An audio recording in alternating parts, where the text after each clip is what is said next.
Hello and welcome to Expletives Included. Today we're going to be doing another Steven Universe Rewatch podcast. Today looking at episodes 45, Rose's Scabbard, and episode 46, Open Book. Yes, Rose's Scabbard, first aired March 9th, 2015. Written and storyboarded by Raven Mulsey, Paul Vilko, and the Dark Lord Sucrose herself, Rebecca Sugar. So you know it's going to be a fun episode. With the supervising direction of Ian Jones Quarterly. So yeah, sugar all over this episode. The Dark Lord Sucrose's claws can be seen upon this episode. So we're going to run down the synopsis. I think I've decided why I think that it works better kind of doing a synopsis first and then just talking about the episode. When we didn't, we just kind of ran on the assumption that people might not have seen the episode, I think. Mm-hmm. Which is pretty stupid, but who would kind of watch this if they haven't already watched Steven Universe? It would make no sense. But we still kind of ran through the episodes as if, like, oh, and then we need to explain that this has happened, otherwise we're going to talk about it later. Doesn't make sense. Though to be fair, the show that I stole this idea from, of a rewatch podcast, I have never seen an episode of. I just listened to the Rewatch podcast. I think I might have. I don't do it very often, but usually those ones are only about 10-15 minutes long, or like the Rewatch podcasts that I've seen. This is a good hour or so. Fair enough. If not longer. But they're doing Magnum PI, so that's like a 45-minute episode. Yeah, we're a lot longer than the shows that we report. And there's less fine mustaches to report on. I'm assuming that's just all they talk about for an hour. Pretty much. But yeah, if we just kind of run through it all at the beginning, then we're not kind of trying to make... It's a lot more casual. It's a lot more easier to say and easier to listen to. Because everyone kind of already knows what's happening and what's going on. And there's no pretense of suspense. Exactly. We don't go out of our way to try to do things that we're not good at. So why are we doing this again? So, Rose's Scabbard. Yeah. Basically... Garnet... Pearl is a terrible person.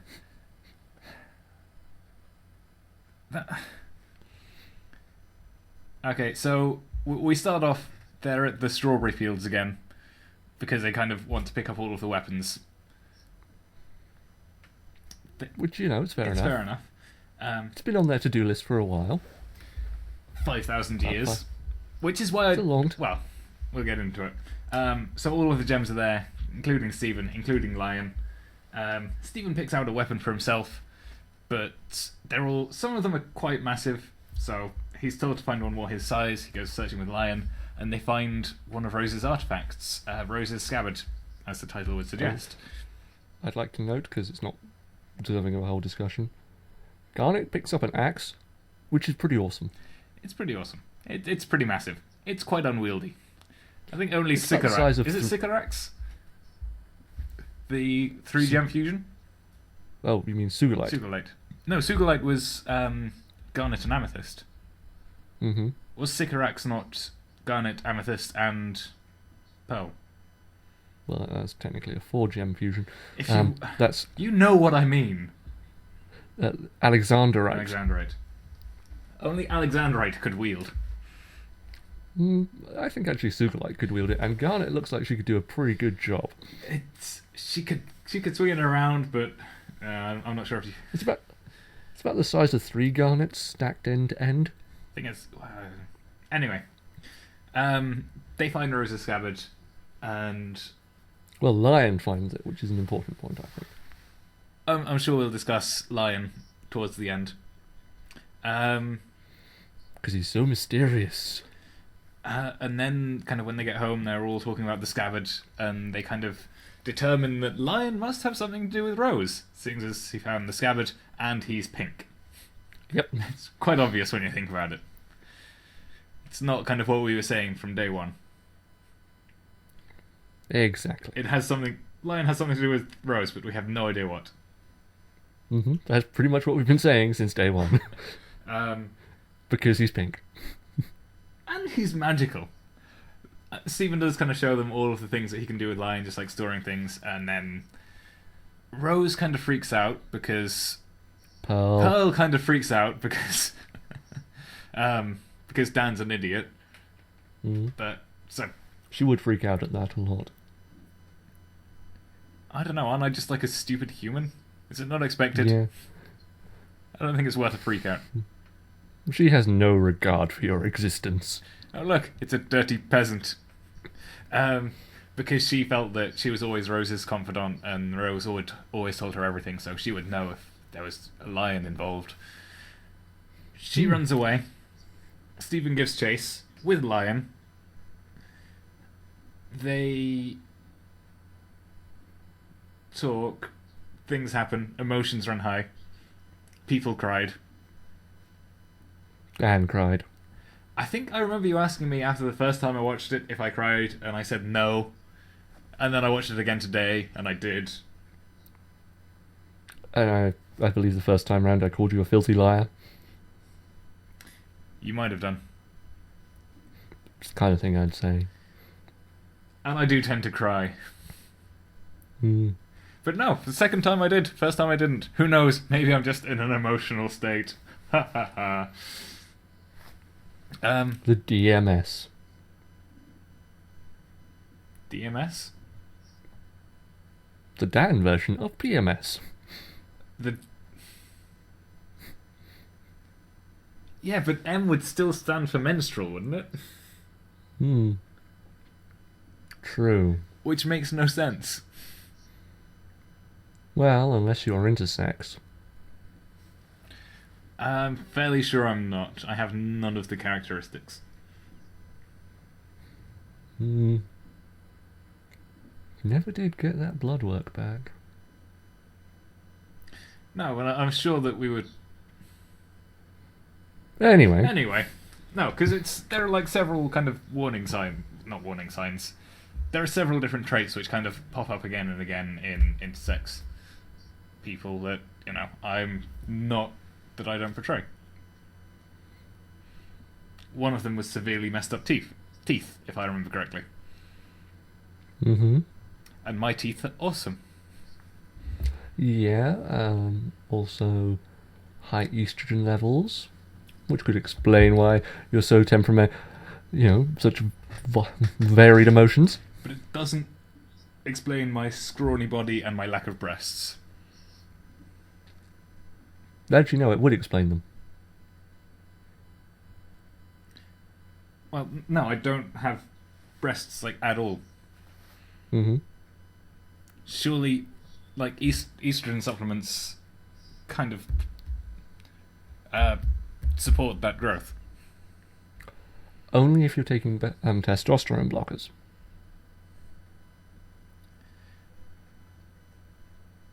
What would happen if you had both is there would be little in the way of secondary sex characteristics, so no breasts or muscles. I have just some muscles. Yes, and I imagine you cook them fine on the stove.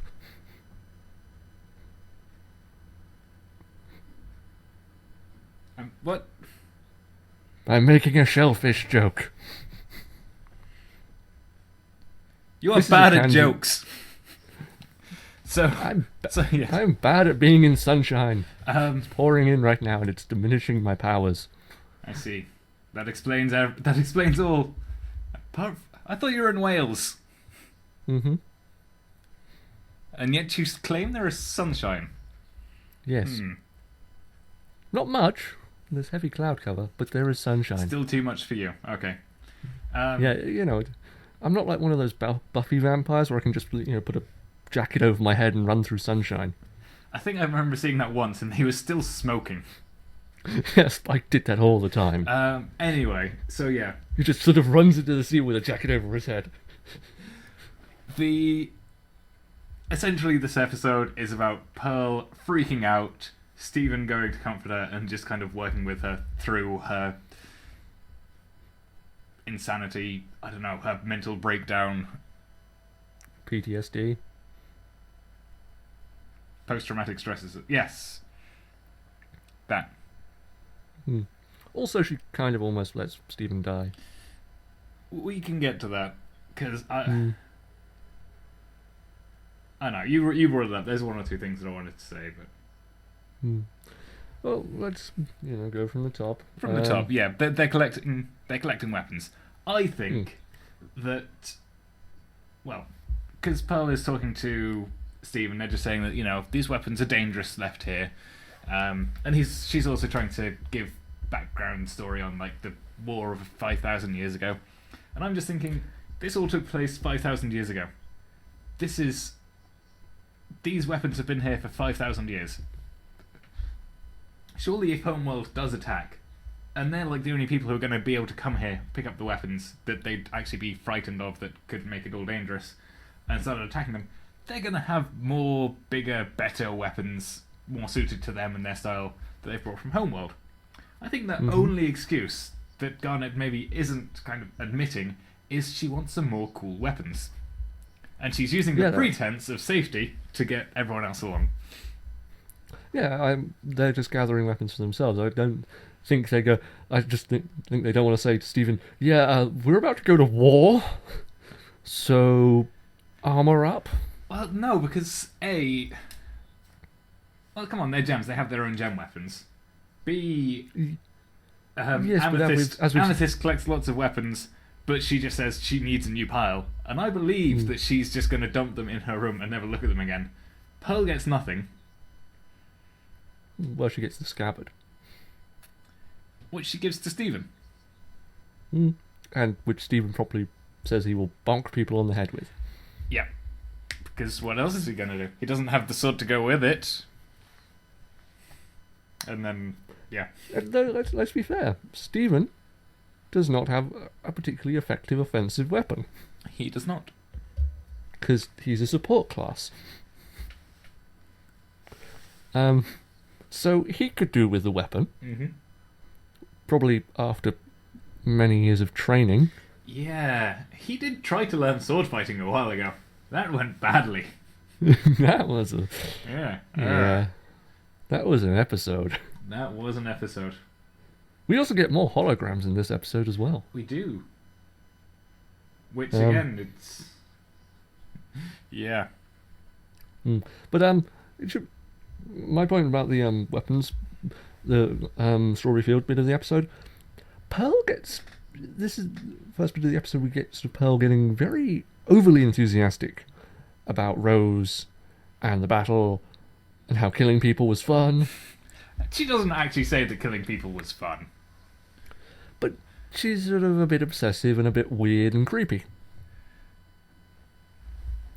Well, yeah, she didn't get that way kind of the last time we were here, or the last couple of times we've been here. Yeah, those times it was like, this is a history. Never really been talking about Rose specifically. No, those times it was a history lesson. This time it was, oh my god, read my Rose fanfic. Yeah. Where there's this totally not Mary Sue character called Burl. Who was her girlfriend. Who everyone loves. And then Lieutenant Mary Sue. It has a totally dark backstory. And then Picard and... I am drawing a complete blank. You know who I mean? No. Shatner. Kirk, yes. Picard and Kirk all turned to Burl for some answers, because they didn't know what to do. And Burl knew exactly what they had to do to escape. Yep, which involved Kirk and Picard making out. To distract the guards. But then they got a little too into it.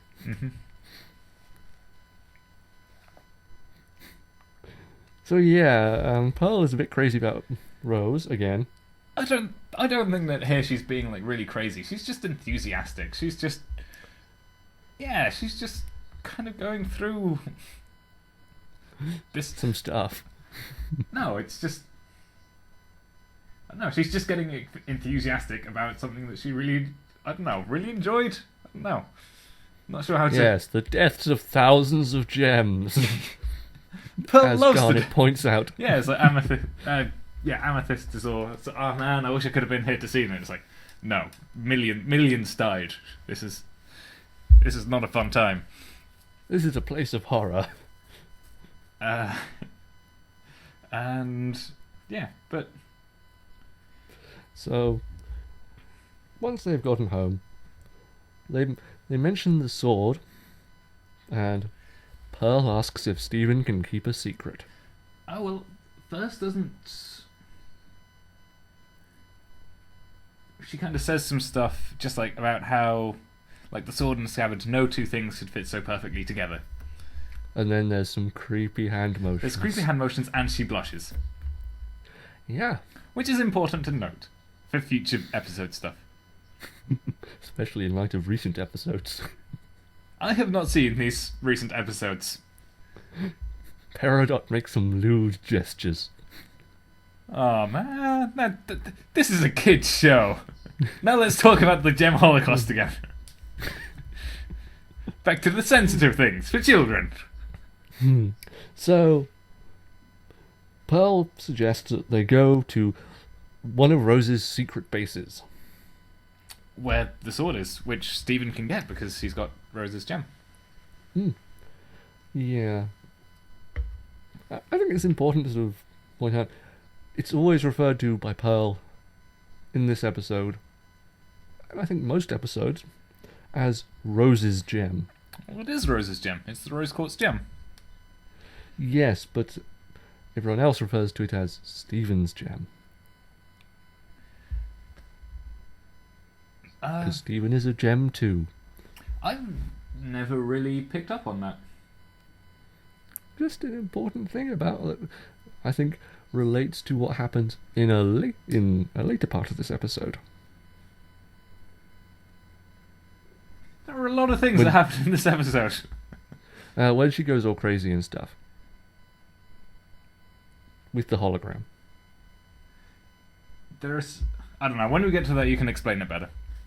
Okay. So, they decide. So, Stephen's really pumped about going to this secret base. Mm-hmm. Until he realises that it's a 3-mile hike and then a 1-mile vertical climb, 90 degrees. Yep. But it's fine because Pearl carries him. Yeah. She ties him to her back on a papoose with her ribbon. Mm-hmm. It's actually a really cute shot. And yeah, along the way she's just like saying about how Pearl was... How great his mum was. How great his mum was. How Pearl was, her sole confidant. And how she would tell everything to Pearl. Everything. But like not to everyone else, because that was like the mark of... Everything. But not to everyone else, and that was just kind of like the mark of a great leader, like knowing what to say and what not to say, and... But yes, they the had... mark of a great leader.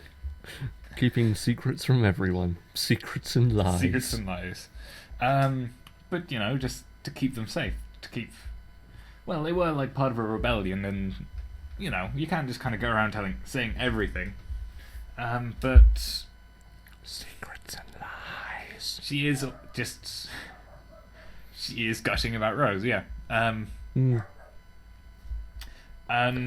I was going to say something, but you just keep saying secrets and lies. I got complete... Ultimate power. Shut up. I believe you were saying something in the previous episode that you thought that pearls were kind of a subservient class of gem or something. They were little butlers. We've had a confirmation along a similar but much darker line that I don't know if I want to spoil for you, to be honest. You don't want to spoil it for me. But I was just... Because when you get to the episode where it's in, it's like, oh, snap. So I was just going to say that the whole little butler thing, that maybe Pearl was kind of Rose's butler / servant / servant, I think would probably be the best adjective, noun, descriptor, because that is kind of what it seems like they're kind of getting at here, I think. And then later on in the episode, again, like Pearl's hologram of Rose calls her my Pearl. Yes, and that may be quite literal.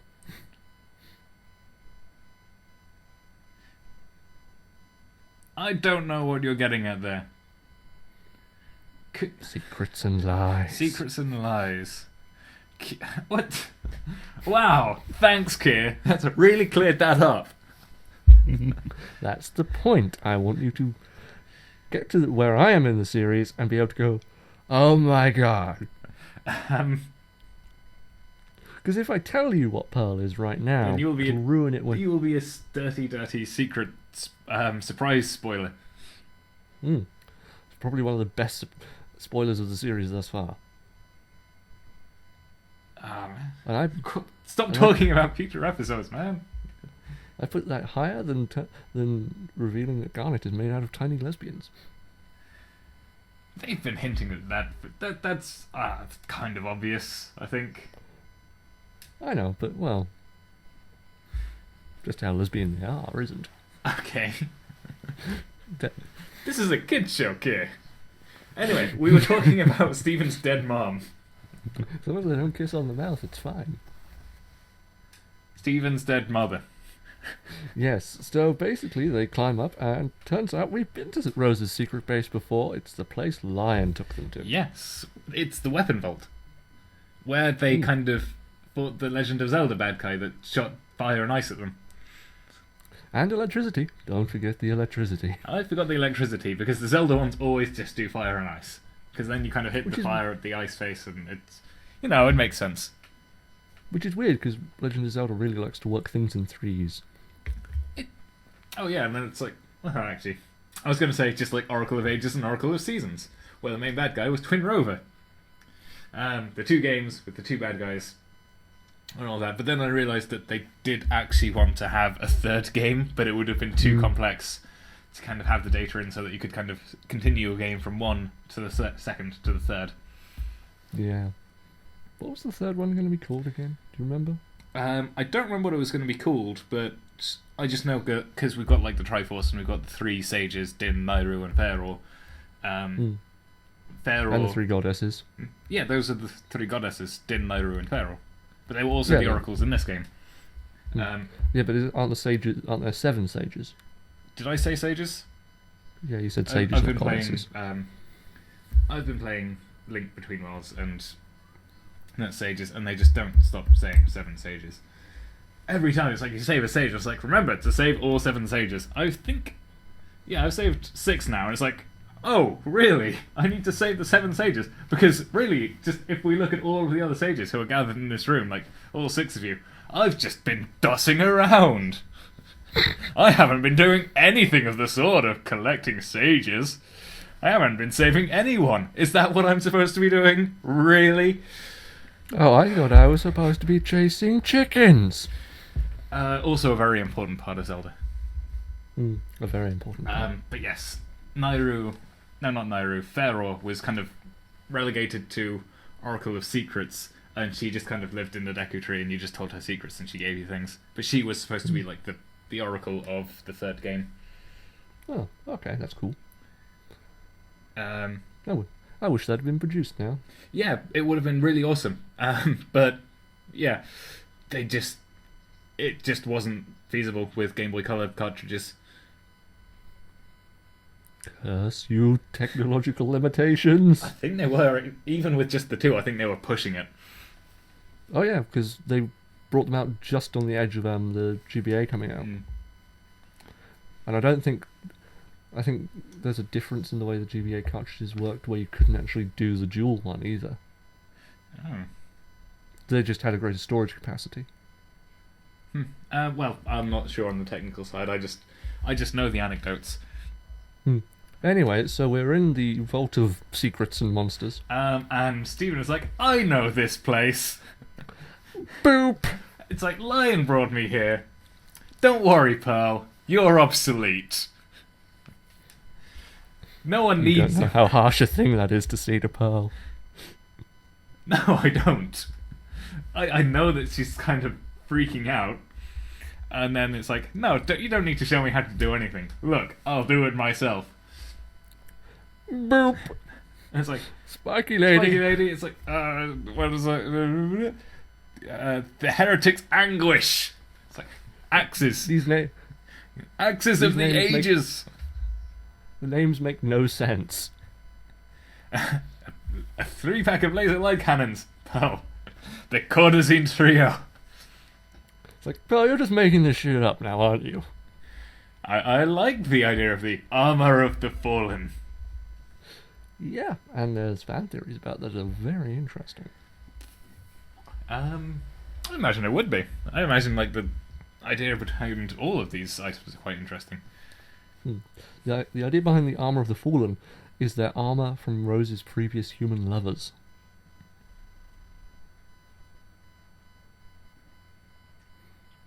I'd have to. That is an interesting theory. I do like that. Because they're all obviously human designs. Because there's like a samurai guy, a knight, Greek guy. Huh. Fair. Well, I'll look again, but yeah. I like that theory. I'm not going to say that I think that it should be canon, or that it is canon, or that that's what they're going for. But I like the idea. I don't think we need to know anything more about this stuff than it exists and it's weird. And it's cool and awesome. Yeah. That's all we need to know. That's all we really do know. It's like the spiky ball lady. Literally anything more than we already know about that it has a weird name and looks cool, would ruin it. Yeah. Unless it's like, well, even if it was like a ancient gem warrioress imprisoned in a statue, that'd still be kind of lame. No, what I would want to see is, because it was basically the 4 Morningstar chain things on the arms. I want the Heretic's Anguish. Was it Heretic's Anguish? I think that's Heretic's what it was. Anguish, yes. That's not like the whole thing. It's just the ball and chains. Okay. So Rose would actually just be wearing the balls and chains as they were on the mannequin. And she would go into battle like it. I think that would still be cool. That's something I would like to see. Yeah, that's cool. What I think would be awesome is if all the stuff in the vault formed together to make a Gundam. How would these human armors form a Gundam? Well, especially seeing that Stephen has already destroyed the head. But if you've ever seen Gurren Lagann Tengen Toppa, then you know that the head is very important. Yeah, but is it Gundams, or I forget which type of mech is the one where it's lots of little vehicles that stack together to make one vehicle? That's not Gundam. That's. I know Power Rangers did it, but it was Megazord, and then there was Voltron, and I think Voltron is a term that's been carried over to Magic the Gathering, where you kind of like have it's in Commander. You have like your one creature, and then you could just kind of put everything onto that and make it massive. So it could be Voltron, because that's the anime. That's like a term that's crossed over into other genres. There's probably a proper name, and intern Connor, if he ever bothers to listen to this, is probably screaming like, "It's this thing, you dinguses!" I like the idea he refers to us as dinguses. Because he can't say anything harsher, or we might fire him. Yes. Because we are cruel gods. He is aiming to please. He's already made us a Facebook page. Yeah, I mean... That's more work than we've done in months. 5 months. Still don't have a Facebook page. Connor's here for like a day and he's already done it. Yeah, and it's already got like people commenting on it. I know. His mum, I think, but that's better than we do. But yeah, so I think they should all form together to make some kind of mech that then a bunch of gems have to pilot, and it would be awesome. That might be cool, but given like how some of the things do work, I think I would prefer just some kind of ghost army. Just kind of get gems. Well, actually, wasn't there that gem that kind of infused armor? There was gem shards that did that, but which they used to do until it kind of turned out that it all went bad, and then Frybo happened. But Frybo didn't happen in the ancient world, and they've just kind of got the armor of the fallen. Maybe that was kind of what they were for. Maybe that's what the Heretic's Anguish is for. Who knows? Though, gem shards do play a major part of Season 2. Okay. In a horrifying, horrifying way. Can you tell me anything that happens in Season 2 that doesn't happen in a horrifying, horrifying way? Connie gets respect from her mother. In a horrifying, horrifying way. Oh yeah, it's terrible. It's terrible, but it brings them closer together. In a way that only pain and anguish can. Yeah. Also, Dr. Maheshwaran finally meets Lion and is like, what the fuck is that? I'm sure that's a fun episode. Yeah, it is. It's Nightmare Hospital. Would you say Doctor or Mister? Doctor. No, I don't think that would have been as fun. But less fun, but more enjoyable to watch. Well, Mr. Maheshwaran has to remain a secretive figure in the background. Given that the fan theory is that he's some manner of specialist commando. Who can't drive in the snow. No, he's a desert specialist. Okay. Fair enough. In which case he might have met Lion before. It's because there's a comic somewhere out there of what would have happened if it was Mr. Maheshwaran, who just puts a bullet straight into Lion's brain. I don't think Lion would be killed by conventional weapons. Oh, that's why he's a specialist. An anti-gem specialist. Ooh. The conspiracy things.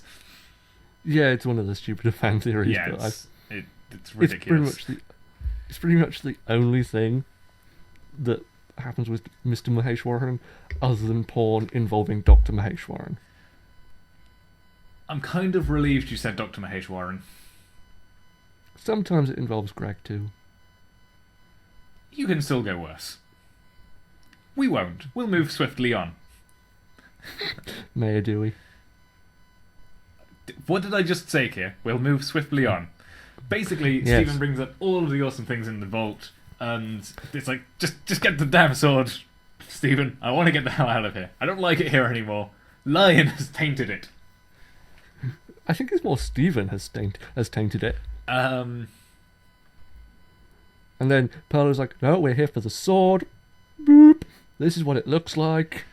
Because why didn't I do this to begin with? Get a bit frustrated with Stephen just kind of calling all of the things, not by the names, but just by the, oh yeah, it's the things, and these are all kind of very important to Pearl because they were important to Rose.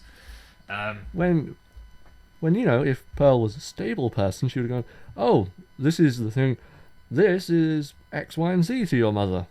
This is this, instead of Stephen! Stephen! It's the heretic anguish. Get it fucking right. You're supposed to know this. How? I'm like 8. Or 10, or 12. Maybe. Or older than the stars, we don't know. Mm-hmm. All we know is that Stephen's age will be surprising. That is the official quote from one of the producers.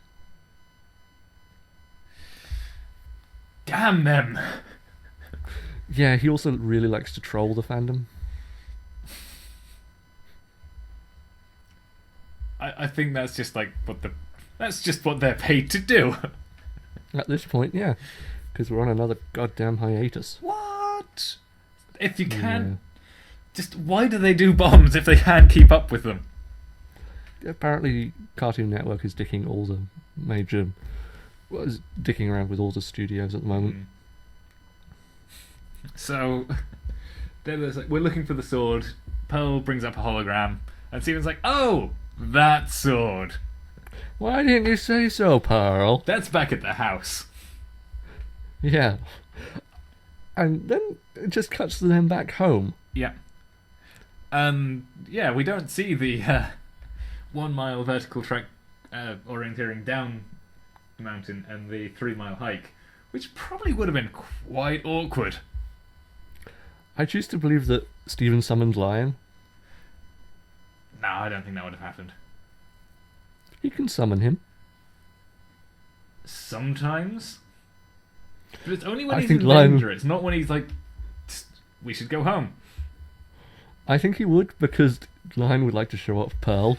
No, I don't think Lion would want to do that. And B, if it was just a Stephen and Pearl moment. Why wouldn't he just kind of, if he could summon Lion, it's like, Lion, look, boop, sword. Why would he wait to kind of involve Garnet and Amethyst? I mean, I know that he would want to kind of involve Garnet and Amethyst because he's inclusive and all that jazz, but this is kind of like a Stephen and Pearl thing. Fair point. Maybe there's only a one-way walk pad out. No, I think they walked back. In agonising silence. And I bet Pearl didn't carry Stephen either. Not on the way down. Foreshadowing. Dun dun dun. Who knows what could happen next? Mainly more Steven Universe coming up. In 10 minutes. Well, actually, no, let's give it an hour for our next tangent. What should we talk about now, Keir? How can we talk about something else if we can't tangent? What? Well, you said we have to wait an hour for our next tangent. No, we'll come back from our tangent in an hour. Oh, okay. How about cheese? Cheese is nice. I have cheese in my fridge, and I have cheese scones. And I've Very nice. had cheese on my homemade pumpkin soup that I had for lunch. Did you add chili like I suggested? I'm not sure if I have any chili flakes. I should probably buy some next time I'm at the shops. I mean, a bit of chili powder will work, but flakes just work better in sort of infusing the flavour. Just use a tiny, tiny amount. Or hot sauce if you have it. But that adds a very different flavour. Hot sauce. I should have done that. I've already cooked up like the second half of the pumpkin. Well, no, you just add it as you're about to eat it. Oh, okay. Yeah, though it adds a different... when you're cooking it up or reheating it, that's when you should add the chili flakes. As you're about to serve it, the hot sauce. Okay, anyway. I was just joking about the tangent. Or Worcester sauce, that works well as well. So, we're back at the beach house. Yes, and Stephen shows that he has a bag of holding. You got Rose's sword. Pearl has taken Rose's sword. And... oh, yeah. Stephen kind of reveals that he's actually been storing things in Lion. Just... Including his bike. A bike, a helmet, because he's safety conscious. And just like a load of other things. Later on, he gets a drink from Lion. Just... in like that way that kind of people just kind of reach into the fridge when they're... only in cartoons, I think this happens, where they're just like on a sofa, reach into the fridge, grab a drink, and start. He just does that with Lion. Though, who has a fridge that close to their sofa? That's why it only happens in cartoons. And I think, well, it happened once or twice. It's definitely happened in The Simpsons, like a Halloween episode where Homer gets a portal. Oh yeah, he also uses it to pee from downstairs. He does it for a lot of things. Though, I must ask a question. Given that inside Lion is an airless void, does that mean that Stephen's beverages would be nicely chilled? I think they would be. Given there's no medium to transfer heat. Well, there's still radiation... from Lion. No, I was going to say, like, heat... there would be no convection to kind of the movement of heat, but there would still be conduction and radiation. Those would both be processes that would still work, but I'm not sure how they would work in a... in an extra-dimensional space. Yeah. Because also if there's... was there no air? Because then there would be no air pressure, and Stephen, when he went into would just explode. Well, he couldn't breathe. Which is kind of like when they were in the warp, so it's... Though it is suggested that Stephen has a much greater lung capacity than your average bear. And, cartoons, who knows? I choose to believe his beverage was nicely chilled. I like to think that too. That's what we'll take from all this. That's what science is for. Chilling beverages to the optimum temperature. So... nothing else. So yeah, so Pearl tries basically... to kind of phase in and out of Lion, but Lion doesn't like it. She has a temper tantrum. She does. She kind of gets a bit weirded out because... Rose kept a secret from her, like Rose was doing with everyone else. And like Garnet basically says like, yeah, Rose kept secrets from all of us. We all knew this. It was actually, I think Garnet reacts really interestingly during this scene. Go on. Well, basically, Pearl has a temper tantrum. Amethyst has a temper tantrum. Well, at Pearl. Yeah. But that's kind of how Amethyst reacts. Garnet is perfectly silent and just lets it happen. And just turns away from them. And Pearl knocks Rose's picture off the wall. Yeah, again, I think I said this while we were just discussing it. This house has gone through way more stuff than Pearl kind of banging on the wall. I mean, we've had essentially meteorites come through the roof. I assume it's because she banged on the wall directly beneath the painting. I think this was just... It's not supposed to be explained. It's just there because... Ooh, tension is rising because it was the picture of Rose. Though there is actually a funny moment relating to this slightly earlier on. Go on. Really? When where Pearl says like sometimes you even look like Rose to Stephen. Yeah, and it's a really nicely framed shot of Stephen doing a goofy ass face next to the portrait. And then it kind of switches back to Pearl, and she just kind of recoils in disgust.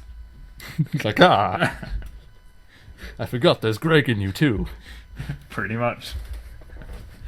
There's a reason that ship's called Gross. Mainly because of Greg. Yes.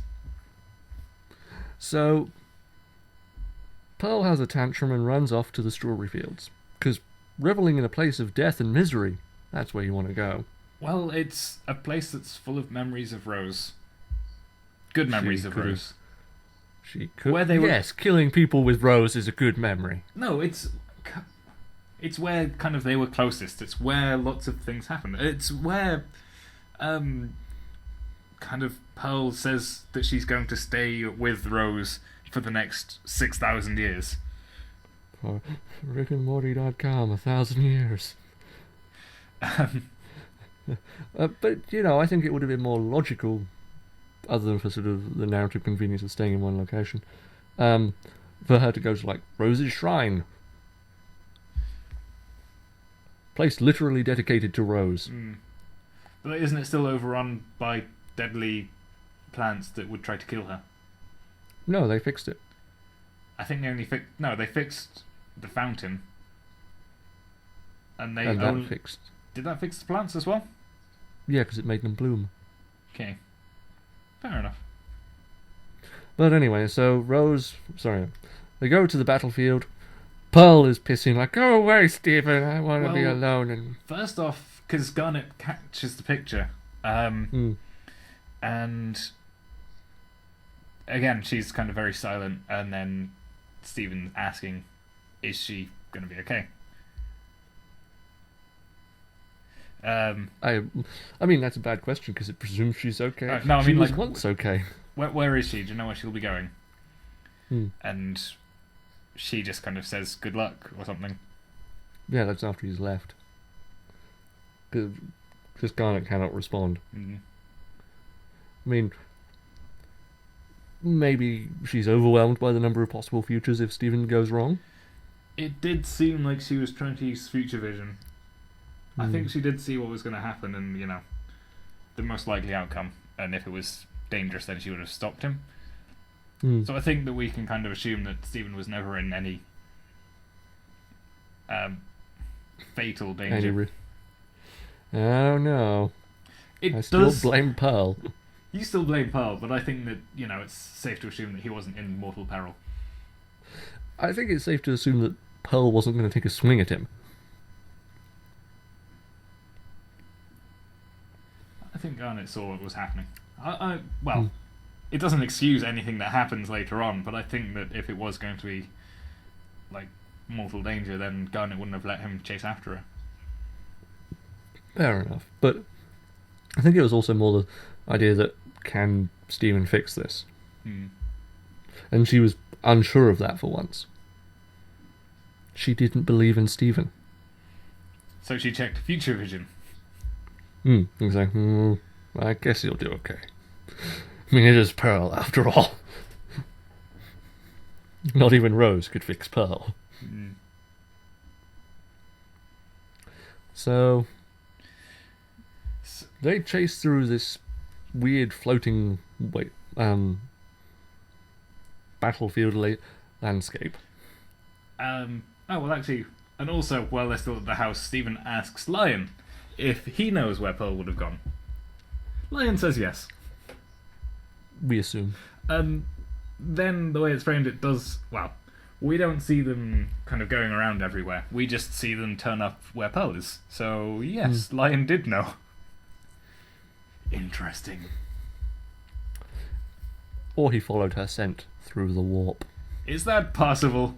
Lion, is there anything you can't do? Roar. I'll take that as a no. I'll assume at one point he just learns English. Only if he gets a monocle and a top hat. No, he just chooses not to. Like, okay. Well, I don't want to talk to you guys. You're assholes. Mm. You're always telling me what to do. You smell like garbage. You scare me, and you're a pearl. I'm going to come back to you saying that they're all assholes, like, after we finish running through the episode. I'm saying Lion would think that. No, I'm going to come back to it. Okay. So, after jumping from floating platforms, which... Pearl is like, keep that thing away from me. Stephen says, like, me and Lion have agreed that Lion will stay here. And then he chases after Pearl again. Mm-hmm. So, he's jumping from platform to platform to platform. Big leap. Pearl keeps, like, telling him to go away and just that she needs to be left alone. And then big leap. And then he falls to his death.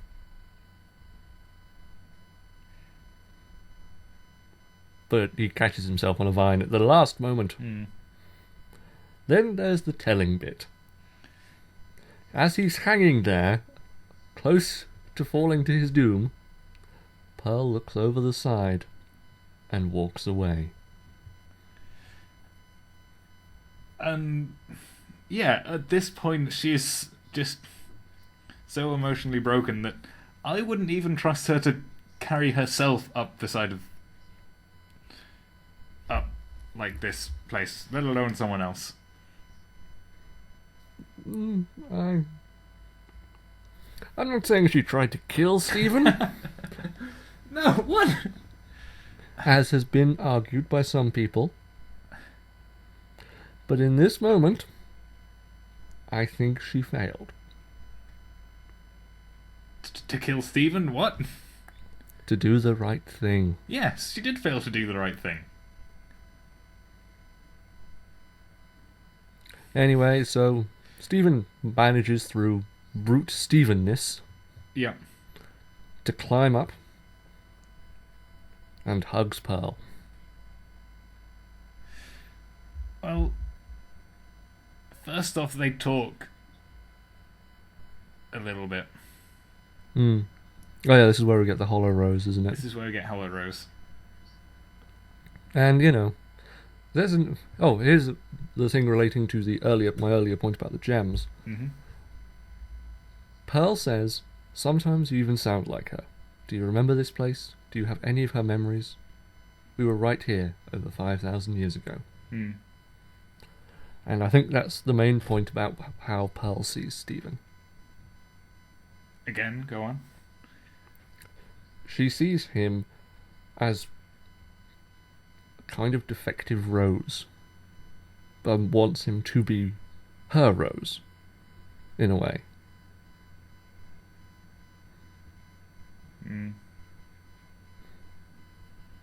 And but I don't know, because if you do think about gems, then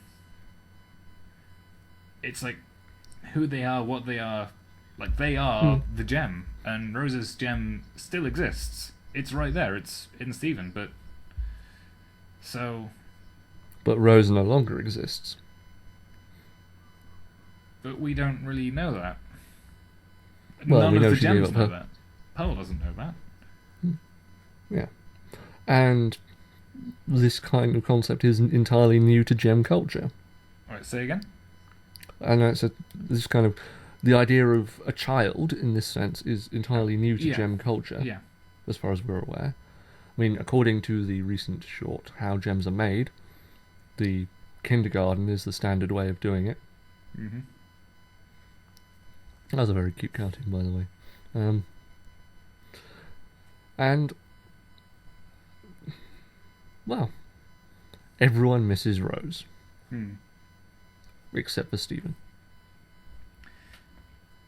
Because, what would he know? How can you... He never even met her. Well, how can you miss something you've never had? Well, because he's seen other people interact with their mums. Mm-hmm. Yes, and but I think several times, or at least definitely once in this episode, he does just kind of turn to Pearl and say, "What was Mum like?"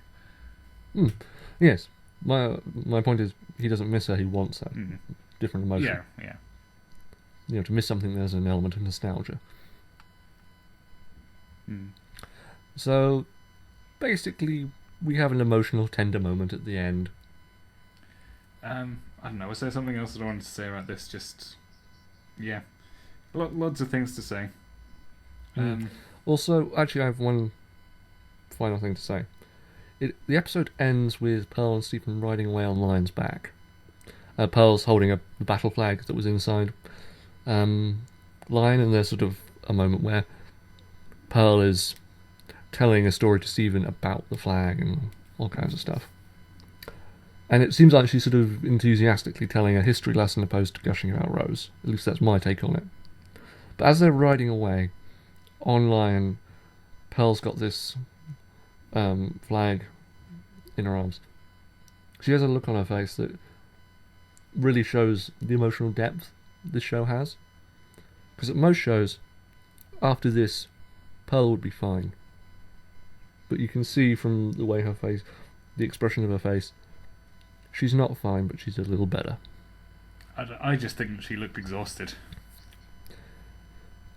That too, though we do have an episode in season 2 where they're exhausted and take a nap. Oh, I think I've seen a gif of that where Stephen's telling them, it's like, you guys should really probably sleep. You look awful. And then Garnet looks at them and says, "We look amazing." Yeah. That's a great episode. But yeah, I think it's an interesting emotional episode. I can't really think of what else I wanted to say. I'm sure there's like lots that I wanted to say, mainly just that I think that, well, really I don't... Leave Pearl alone! Leave Pearl alone, yeah. She is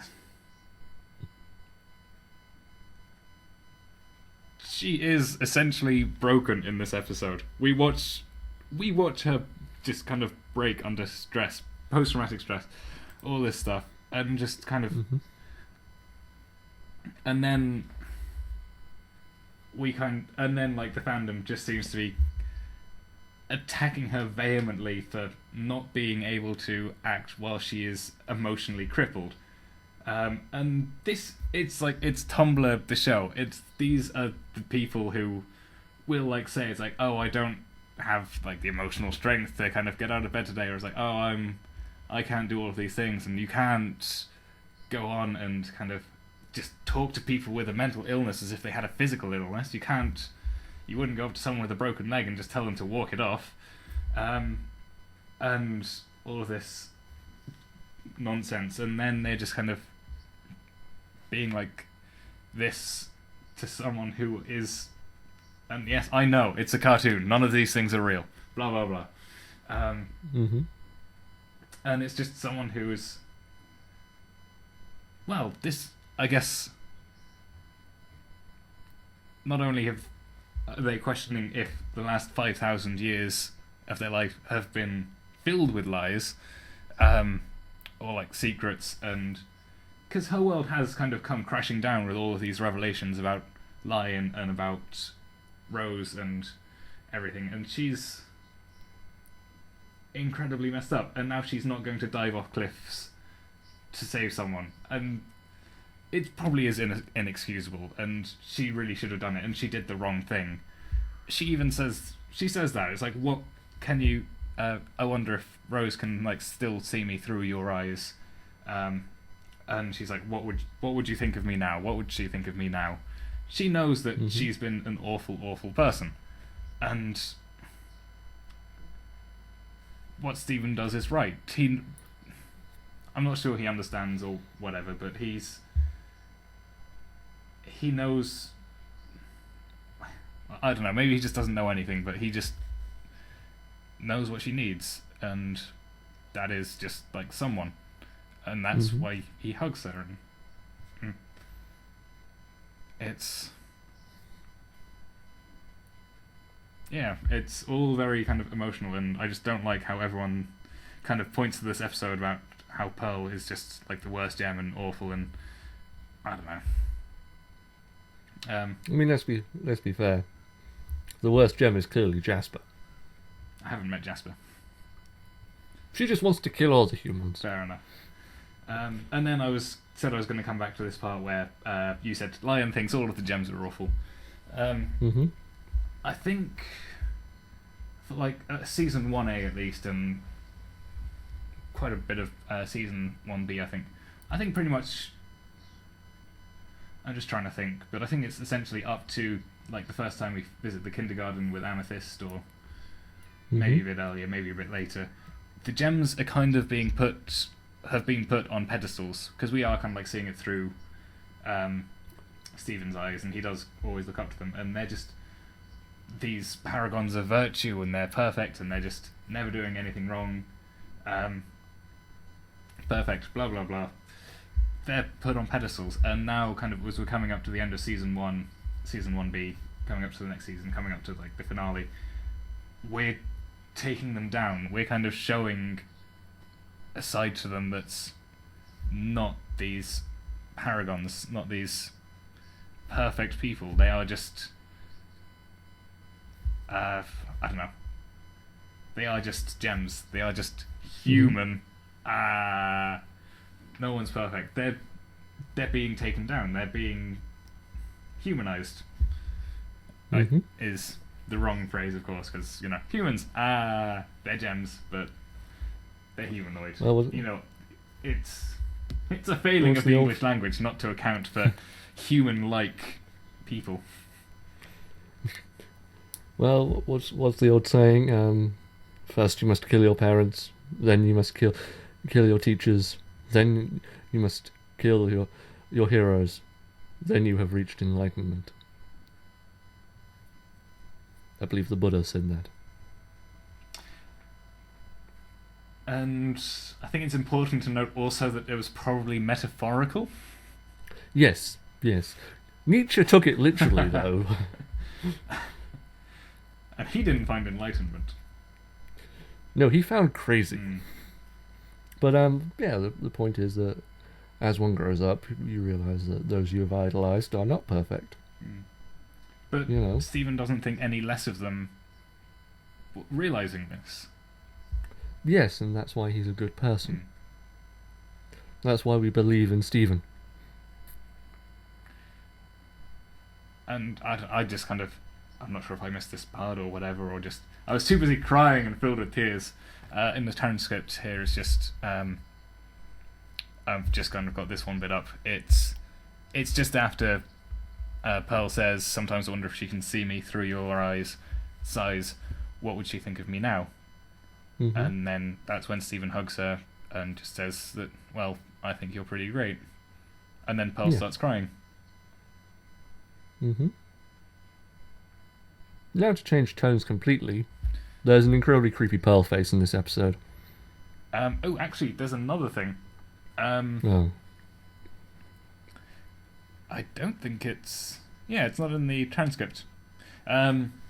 It's just it's a shot of Lion. I can't remember when it is. I think it might be when like they're coming back down to like the main flat plains with all the strawberry fields, where Lion is kind of looking at them, and he's got like the eyes.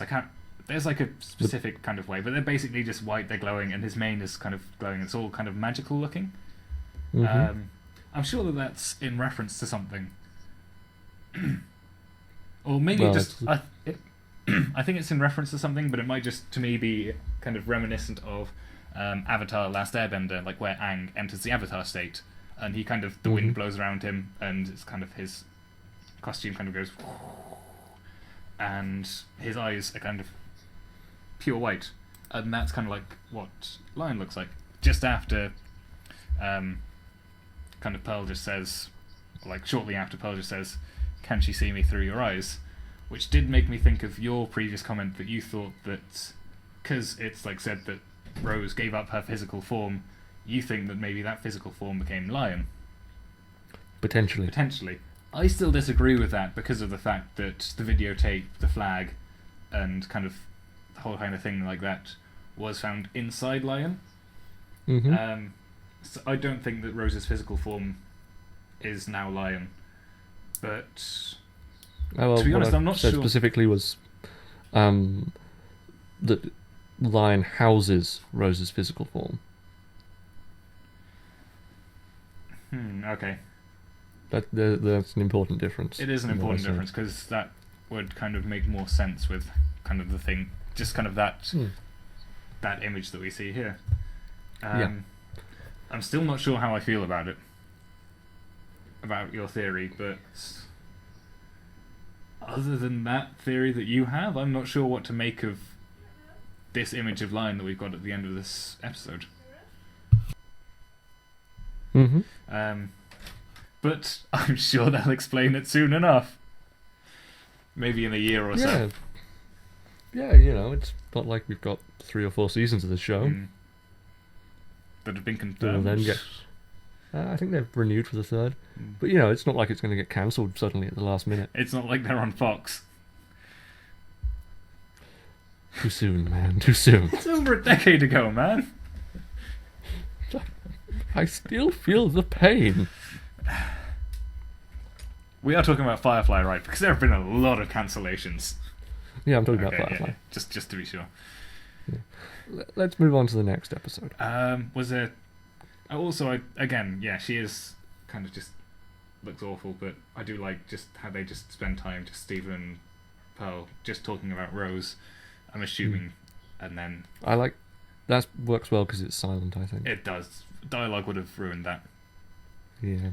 And I do like the bit where kind of Stephen tries to do magic tricks with Lion. He just kind of reaches in, pulls out a hat, and then kind of starts pulling out the rope of napkins. And Pearl's like, I have no idea what you're doing. This is human humour, isn't it? I don't understand. And then she still makes the effort. She still kind of smiles and claps, and it's, I don't know, it's all very touching and stuff. Yeah. And I've... Open book. Because we've gone for over an hour on this last episode. Depends when we started. It might have been over an hour. And I can tell that my voice has just kind of gone from like, yeah, all awesome to... Pearl, why? Why did you abuse me, Pearl? You were so beautiful and pure. A cinnamon roll, too good for this world. That's not what that... shut up here. That's not what I was like at all. Luckily, this episode is quite short. Because there's not much to talk about in Open Book, I think. No. This episode... I don't know, you need to do the whole introduction thing. Yes. Episode 46, Open Book. First broadcast March 19th, 2015. Written and storyboarded by Hilary Floredo and Katie Mitroff. And directed by Ian Jones Quarterly. Okay, so this episode is another Connie episode, so yay! Maybe we can put more energy. It's a Connie holodeck episode. It's a Connie holodeck episode with a surprisingly small amount of Connie. This episode would have gone so much differently if it was all Connie and not kind of... Yeah. Well, we kind of got 2 Connies for the price of 1 in this episode. And we did see one in a wedding dress, attacking Stephen, which was fun. Yeah, I'm not going to... You know, that just... That happened. That just led to lots of bizarre fan art. I think the worst bit of fan art we've already seen in the episode. I just didn't know Femdom was so popular. Yeah. It's like one of the biggest things, isn't it? one of the biggest mainstream things. I don't mean female dominatrixes, I mean female domination. Yeah. It's kind of violent. I don't know. I know it happens a lot. I just don't know many details. But yeah. Well, I'll just say that the images I've seen involve evil Connie crushing Stephen's balls. It's not nice. Oh, that is something that I will never understand. Mainly because I will never want to put the effort into trying to understand it. I've spent a good portion of my life trying to understand why someone would want to be fucked in the ass with a gun. With a what? Yeah. Told you the story, haven't I? I remember there was the story of like the two German workers, and like one of them complained that his ass was hot, so his friend shot him in the ass with an air rifle to cool him down or something, and then he went to hospital. That's the closest story that I can think of. That was like very early WTF W. What the fuck is wrong with you? Damn it, you're not supposed to say the words. Yes, you are. I know I've already said the F word once. I mean, I think that to remain like under the 18 rating in England, you can only say it once. No, you can say it 3 times. Okay, so we've got one more use. So anyway, this was many years ago when I was in my mid-teens. I'm someone who likes to explore weird stuff people like to do. You were going to write a book about it. Then, laziness happened. I thought you said it was that basically you kind of went to lots of sites and you you would have to kind of ask each specific person, each specific site, and all this stuff to kind of get permission to write about it, and it was just... Yeah, I did record a lot of stuff like forum chats and that kind of stuff, but I never got permission for it, and it would have been a mess. Yeah. So anyway... So it's not just down to laziness. Carry on. Mainly laziness. Also, then I lost it a couple of years after that. Hard drive crash. So, I was on this hardcore BDSM gay porn board. As one does. As one does. Not stuff I'm interested in, but I'm interested in the psychology behind such interests. So I came across this thread of people going through their fantasies. I'm not sure if that came up on the microphone, but that was a sharp inhale. Yeah, some interesting stuff. Couple of castration fantasies. This was extreme fantasies. And then this one guy got into in-depth detailed discussion of how he wanted his partner... Oh, one second. We should probably note this is probably not going to be safe for work.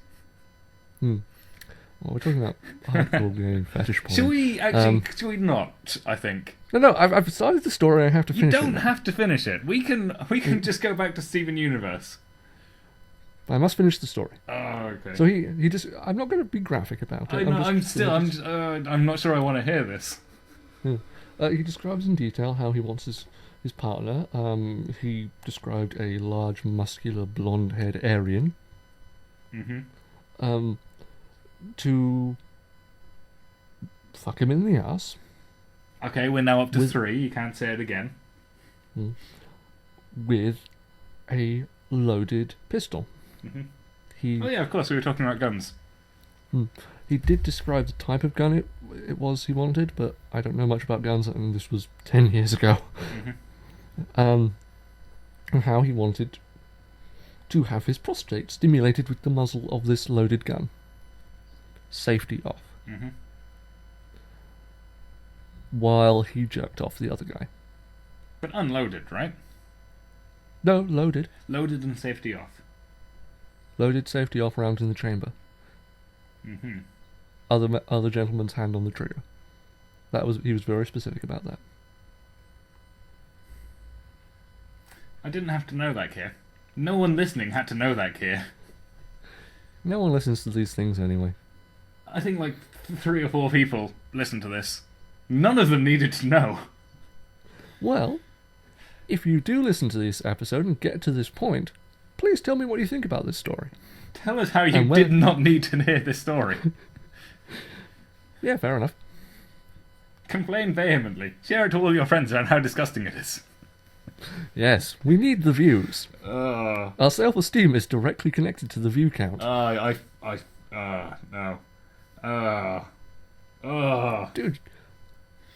Dude, you're the popular one on this site.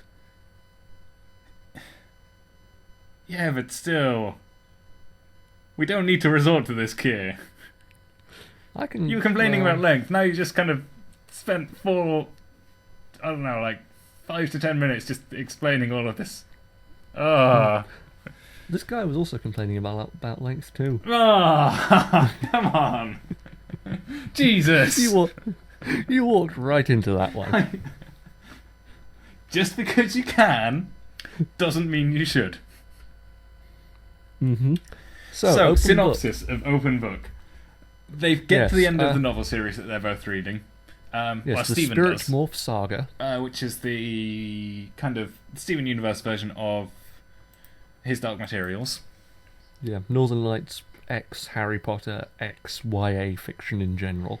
And I think it's literally as he finishes the book, Connie's like, "And what did you think?" it's like, yeah, and then kind of he avoids the issue. Look, I'm not sure if he meaningfully avoids the issue, but yes, carry on. Well, his response is, "Well, it certainly ended on page 917." Yeah, which that's a hell of a long book. That's a big book. I think even the big ones I read are only 300 to 400 pages. In fact, how many pages is Lord of the Rings? That's probably about 300 or 400. Well, no, because it's... Well, if you take, Fellowship and then... Well, it's technically 6 books, but... Yeah, but it's Fellowship Book 1, Book 2. It's come on. It's the Fellowship of the Ring. They were released as 6 volumes. All of the versions that I've had have been released in 3 volumes. Mine is in 9 volumes, I think. Fair enough. No, wait. No, sorry, 7 volumes. Because it's got The Hobbit as well? No, it's got the appendices. Okay. As its own book? Yeah. Well. Yeah, it's oh. So I didn't need to know about Samwise's mayor for a billion years.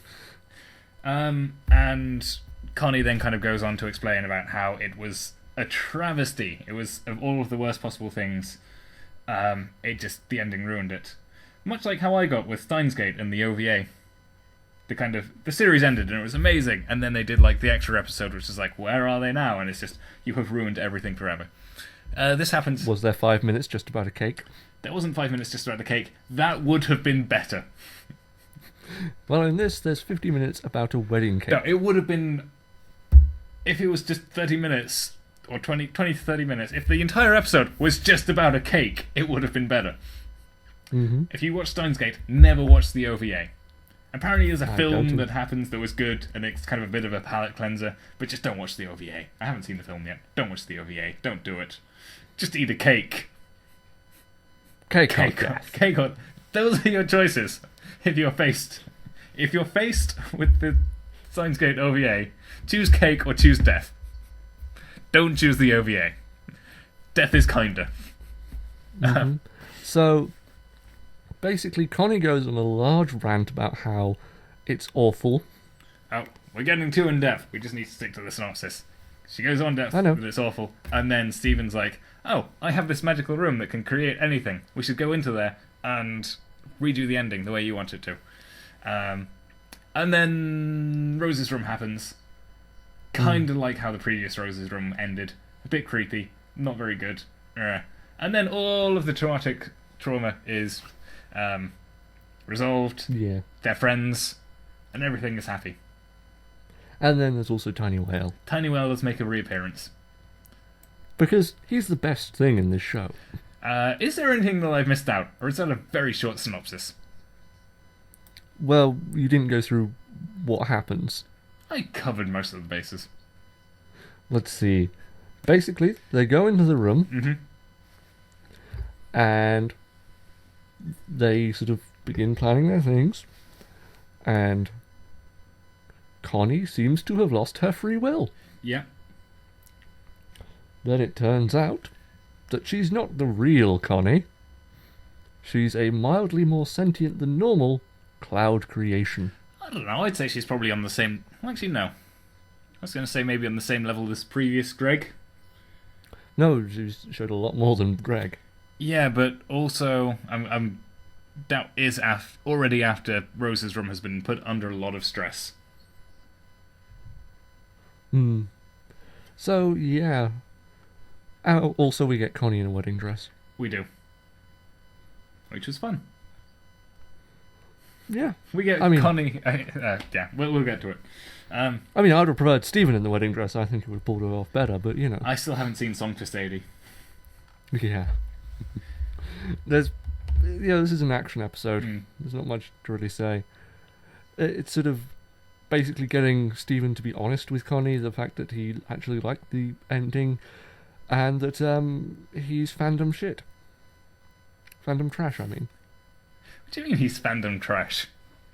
For liking that pairing. You know, my OTP came true. Also, he ships birds with humans. I don't know, like, the nature of the familiars. So I'm assuming they do have, like, human-level intelligence. It's still a bird.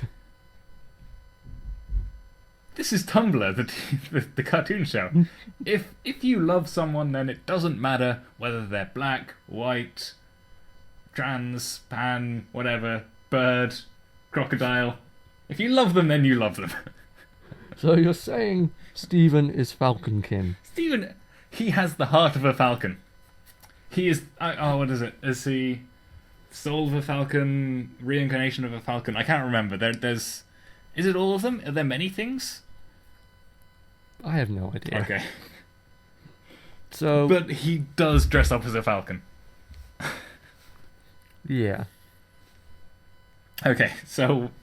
Start of the episode, they're just talking about the book, and Connie kind of goes on to she goes on a bit of a rant about how the book's ending... that it was quite a stark contrast in tone, theme, narrative to the rest of the books, and she thinks it was basically just publisher pressure kind of telling the author what to write, and kind of not... and like the author not really being able to stand up against that.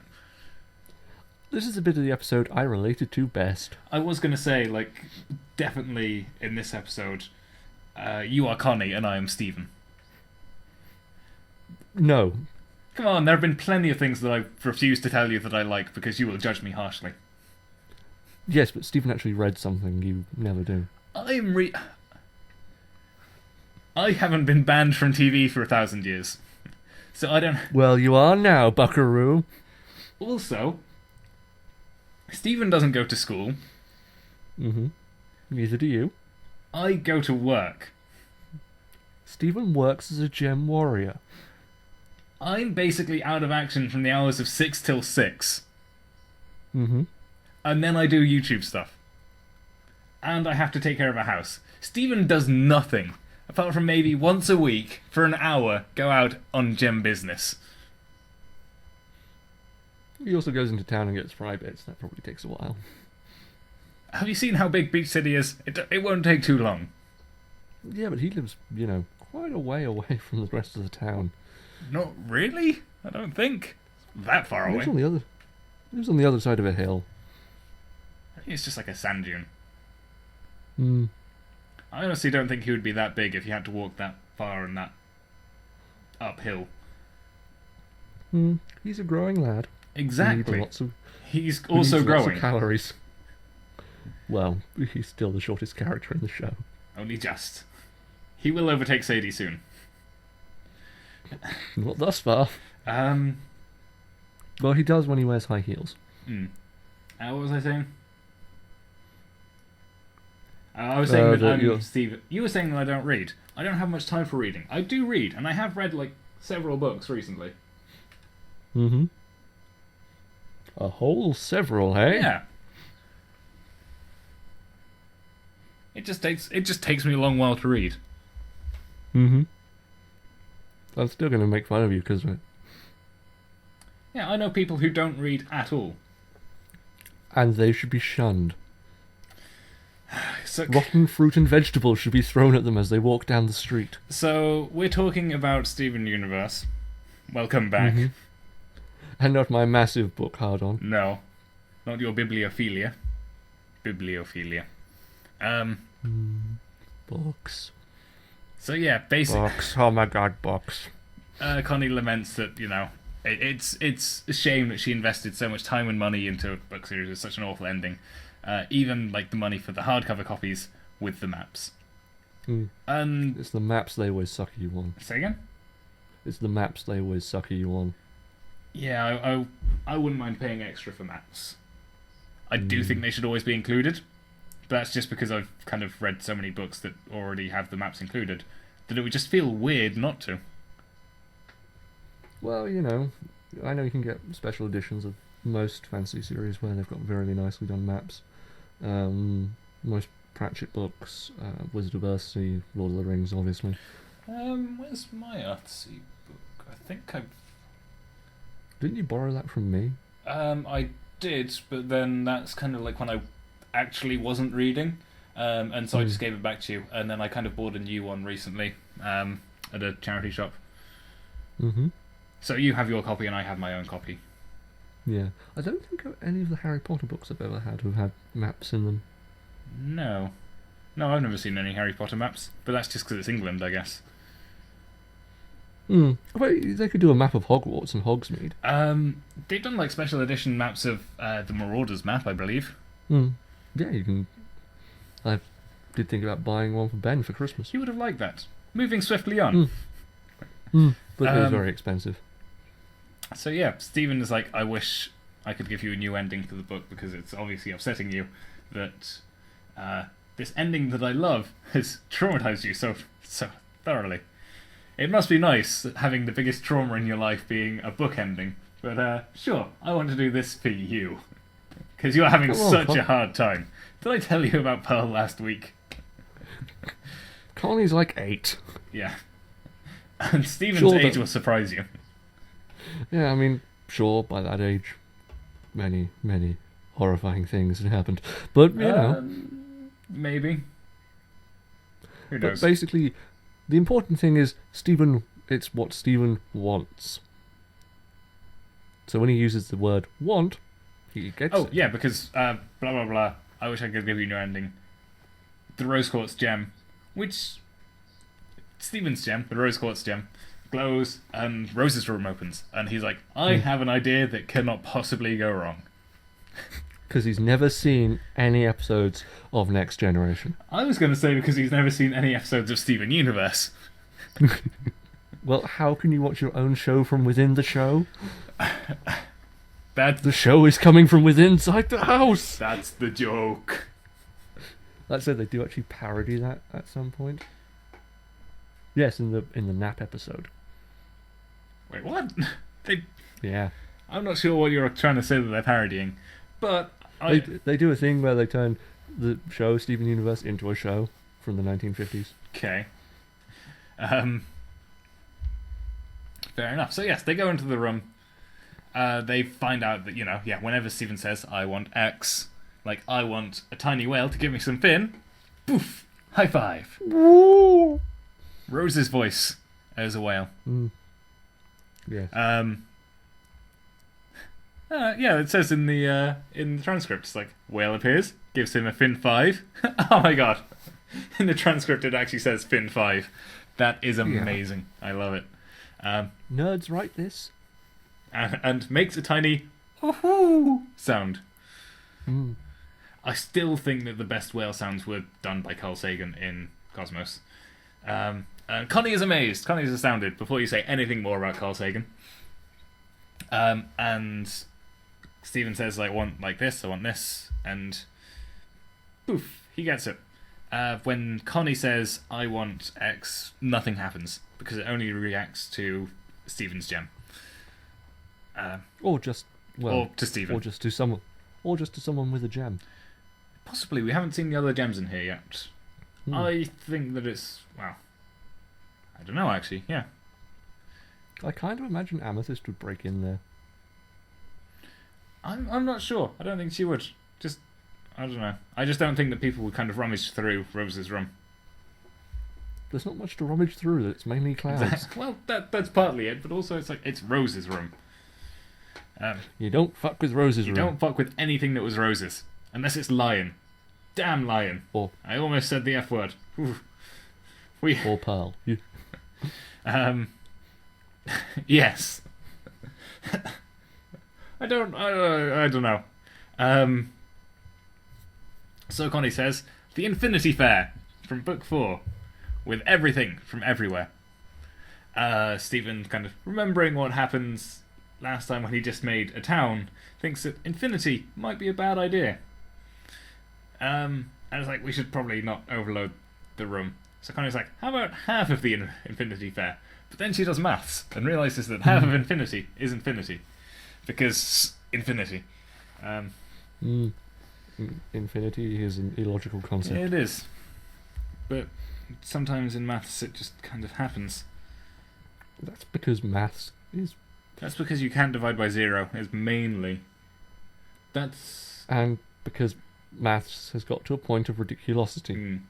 But it's all still true. Even the imaginary stuff, which is equally frightening. Which is the annoying thing. It's like, oh no, this is imaginary. It still works. The math's still sound.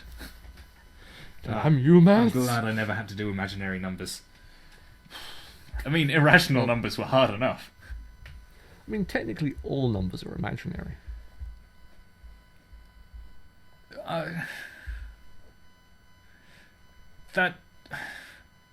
That's a philosophical standing that really doesn't... I don't know. You can say that, and you can't really... shut up, Keir. So, yeah, they play dress up. They play dress up, because they realise that Stephen can't... rather than just saying, it's like, okay, I want you to be wearing Thingy's clothes. Whatever her name was. I don't know. Lisa. I want you to be wearing Lisa's clothes. He can't say that. He has to say, conveniently... Because she'd appear in the wedding dress. Maybe. That would have been awkward. Well, that would have been the last thing he imagined her as. But that would be quite funny. It's like, Stephen. It's like, oh, I'm sorry. Stephen. I don't know what else he'd be wearing, but I'm sure it would just kind of go wrong. He would get flustered, and it would just kind of keep getting worse. I think I've seen that in anime. Probably. And then it ends with the bloodshot from the nose. Yeah. So he just kind of, I want a costume shop. It will have all of the costumes. And it does kind of have all of the Lisa stuff, so... Connie goes in, looks around, tries things on, and then Stephen says, I want to see you. In an excited way. And we're not supposed to read into this at all. Nothing wrong comes of this. And then they walk off conveniently away from the store. Costume shop. Yes. Yes. And everything is fine. And nothing has happened. And the real Connie definitely hasn't been left alone behind to get lost in a room full of clouds and nothingness and no landmarks. Nope. So Stephen and the real Connie walk off and go to recreate the ending. Yeah. And turns out Stephen has a terrible imagination. Yeah. So first off, it's like, okay, so we're at the wedding. Stephen is now Archinicorus. Stephen is now the eagle. Falcon. I know what I'm talking about. I'm a professional. Something. Yes, we're talking professional we're talking about Adventure Time, right? With professional cartoon talkers about us. We talk good about the cartoony mans. So yeah, they kind of create the wedding. There's the cleric, there's the arch. It's like, okay, so he didn't like the wedding, so we're at the wedding. So a different kind of proposal. I propose that we start a business. Yes, and Connie is always like, yeah, so what do you want to do? It's like, yeah, that sounds cool. So, what do you want to do? Tell me what to do. Bleep, bloop, bleep, bloop. My only wish is to serve you, Stephen. And then they have their fun. They go around. They start their turkey legs business. Rebel turkey legs. Free range. And, of course, their trailer has an umbrella. It doesn't to start with, but Stephen chastises the room for not putting in an umbrella. Yeah. Look, it just goes through. Fake Connie reveals herself. Yeah, fake Connie reveals herself.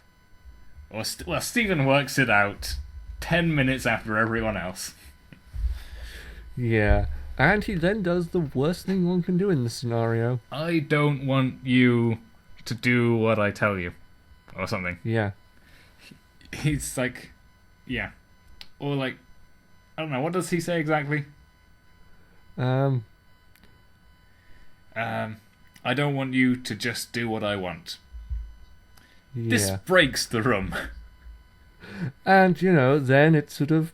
Oh, now we have a killer cloud construct on our hands. Yeah. Who chases after Stephen. Stephen runs away. Well, first he's like, I'm done with this. I want to find Connie. I want to get out. This has not gone to plan. Boof, go away. Boof, go away. Cloud Connie, boof, go away. That was awkward because I kind of like you. And then Cloud Connie comes back. And it's like, boof, comes back. Boof, comes back. Stop doing that. And then he hears off in the distance the real Connie. Yep. So he chases after Connie. And Connie has a sword. And Cloud Connie is like, but I know what you really want. The wedding scene. Yeah, it's like, I know what you really want. Appears in a dress. It's like... You want... I mean Stephen, that's a bit forward at your age, but... But, young love. Young love, Stephen loves schmaltz. Of course he wants a wedding. He wants a massive wedding. With cake and turkey legs. Yeah. And turkey leg cake. No. So Connie battles Cloud Connie. Yeah, Connie kills the Cloud Connie. So now both of the children have seen themselves die. Yeah. And then we have sort of Cloud Connie on top of Stephen. Yeah. Telling him that he likes Connie. Telling Connie that he likes Connie. Well, and saying that he must tell her the truth and tell her what he wants. And we're all like, but then he reveals that that he liked the ending of the book. He liked that they found a spell to turn Archimedes into a human so that they could get married and have hundreds of babies that weren't mutant freaks, as they would have been if he stayed a falcon. Kill me! Exactly. That's just how children are in general, isn't it? In my experience, yes. So then Connie says, well, Stephen, you're fandom trash. I'm afraid we can't be friends anymore. Yeah, you're just awful. No, she accepts Stephen for the hideous human being that he is. And basically just kind of like, well, you're Stephen. Of course you like the wedding. You love schmaltz. And you like terrible things. You're not as intelligent as I am. Which is why I say that I'm Stephen and you're Connie. Yeah. So, would you... Well, and then they kind of do... They do kind of just talk about the books. They talk about kind of their different ideas. What they liked about it. And just like... They talked about the different evidence which does support both of their theories. Kind of like this show. Except for better written. And then it ends on a picture that Stephen drew of Lisa and Archimedes, who is not human in this drawing, being married. Was he not human? No, he was a bird in a tuxedo. So maybe he is Falconkin. Yes. I think we should leave it there. He, at the very least, ships human and bird. He was a very big bird. He was a human-sized bird. That's even more terrifying. I put that down more to Stephen's inability to draw. He wasn't good at drawing. It wasn't, like I said, that's the worst bit of fan art we've seen. I've seen worse. We should call it there. Far worse. We've had our quota for this episode, so. I'll just say this. No, you won't. You won't say anything. You haven't started any stories. You won't finish any stories. We're gonna call it a day there. We've talked for a long time. This is like the length of one of our earlier episodes. We're calling it a night. I like this episode. It was full of action and fun, and just Connie and Stephen are great. I would have liked to have seen more Connie and less Cloud Connie. I think it would have been interesting to actually see like the different ending and like what Connie would have done with Rose's room, but we still got a fun episode anyway. And I just like the whole kind of bit at the end where they are just like talking about their fan theories. It was creepy and weird, and I liked it. And I liked Connie in a dress. Still think Stephen would have looked better. Thank you for watching. I've been Dan, this has been Keir. We'll see you all again in our next episode of the Steven Universe Rewatch podcast. Goodbye. Well, we won't because this is an audio show. God damn it, Keir. Goodbye.